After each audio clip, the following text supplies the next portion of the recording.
কিছুদিন আগেই তোমাদের সাথে আমি ওয়াশিং মেশিন কেনার ব্লগটা শেয়ার করেছিলাম।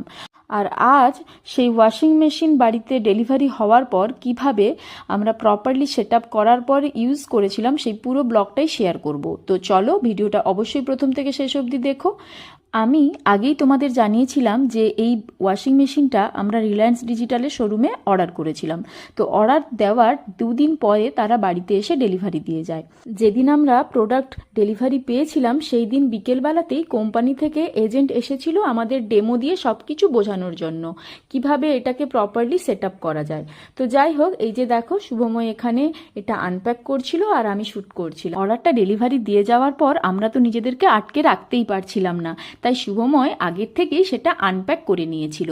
আমি তোমাদের আগের ব্লগেই বলেছিলাম যে এই ওয়াশিং মেশিনটা ফুললি অটোমেটিক, এমনকি যে লিডটা রয়েছে সেটাও অটোমেটিক্যালি বন্ধ ও খোলা যায়। প্রথমে খোলার পর দেখলে যে শোলা দিয়ে পুরো মুখটা আটকানো ছিল, এবং তারপর ভেতরে যে জিনিসগুলো ছিল সেগুলো তোমাদের সাথে শেয়ার করি।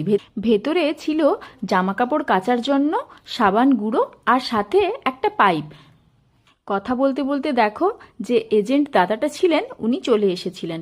তো উনি এসে প্রথমেই যে যে সেটআপগুলো খুব প্রয়োজনীয় ছিল সেগুলো উনি করে দিয়েছিলেন, আর লাস্টে এই যে পাইপ যেটার দ্বারা জল ওয়াশিং মেশিনের মধ্যে সার্ফ হবে সেটাও তিনি সেটআপ করে দিয়ে গিয়েছিলেন। উনি চলে যাওয়ার পর যে সমস্ত নোংরা জামা কাপড়গুলো একসাথে জমেছিল সেইগুলো আমরা কাচার ব্যবস্থা করেছিলাম।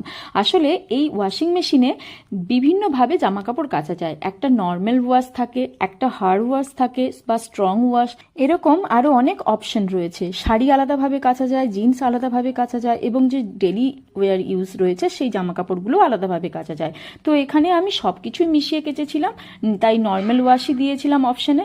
আর প্রথমেই সার্ফগুলো পরিমাণ মতো নিয়ে এলাম, তোমরা সেটা দেখতে পেলে। জামা কাপড়গুলো সব কিছু দিয়ে সার্ফ দিয়ে সেট আপ করার পর এখানে লিডটা বন্ধ করার পর অটোমেটিক্যালি এই যন্ত্র নিয়ে নেবে যে জামা কাপড় অনুযায়ী কত বালতি জল লাগবে, কতটা সার্ফ লাগবে, অটোমেটিক্যালি সেটা নিয়ে নেবে এবং টাইমটাও দেখিয়ে দেবে। দেখো এখানে আমি যত পরিমাণ জামা কাপড় দিয়েছিলাম সেই অনুযায়ী 50 মিনিট টাইম নিয়েছে কাচার জন্য। প্রথমেই সেগুলো সোক করবে, মানে ভেজাবে, তারপর ওয়াশ করবে, তারপর ভালো করে সেটাকে ধুইয়ে তারপর নিচড়াবে, মানে ক্লিন করবে।